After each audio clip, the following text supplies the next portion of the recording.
দর্শক আসসালামু আলাইকুম।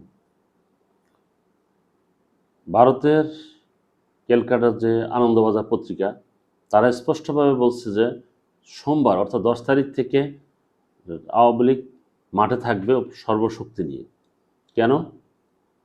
একটাই কারণ, সেটা হলো 13 তারিখে একটা ডেট আছে, আদালতের একটা ডেট আছে। সেদিন যে গণহত্যার বিষয়ে একটা সিদ্ধান্ত দিতে পারে, এটাই হলো মেইন কথা। তো সেখান থেকে কিন্তু এর ভিতরে কিন্তু 10 তারিখে ভিতরেই কিন্তু আমরা তার আলামতটা দেখতে পেলাম। তারা গাড়িতে আগুন দিয়েছে, প্লাস কিছু ককটেল ফাটিয়েছে, এরকম কিছু জানান দিচ্ছে। এর ভিতরে আসলে কি হতে পারে?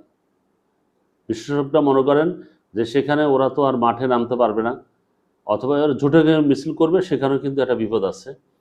ওরা কি পরিমাণ করতে পারে, যে চোরাগুপ্তভাবে কিছু হামলা করতে পারে, অথবা কোনো কিছু একটা প্রতিবাদ জানাতে পারে, এরকম একটা চিন্তা হয়তো হতে পারে। কিন্তু তাদের জন্য এটা কিন্তু অনেক বিপদও আছে। কারণ তারা কিন্তু শিখিয়ে গেছে যে এই জাতীয় আন্দোলনকে কিভাবে কন্ট্রোল করতে হয়। এর ভিতরে যদি জামাত ইসলাম, এনসিপি এবং বিএনপি তারা যদি প্রতিটা মোড়ে মোড়ে এবং প্রতিটা এলাকায় যদি সংঘবদ্ধ হয়ে যদি তারা কিন্তু পাহারা দেয়, তাহলে কিন্তু ওই যে আগের মতো তারা যেভাবে দিচ্ছে, তাহলে কেউ নামতেও পারবে না। আন্দোলন তো করা দূরে থাক, যদি করে ওই যে তাদের জন্য বাঁশের লাঠির ব্যবস্থা তো আছেই, ওই যে আগে যেমন ছিল। তা এখন তাদের দেখানো পথেই কিন্তু হয়তো এই দলগুলো হাঁটবে।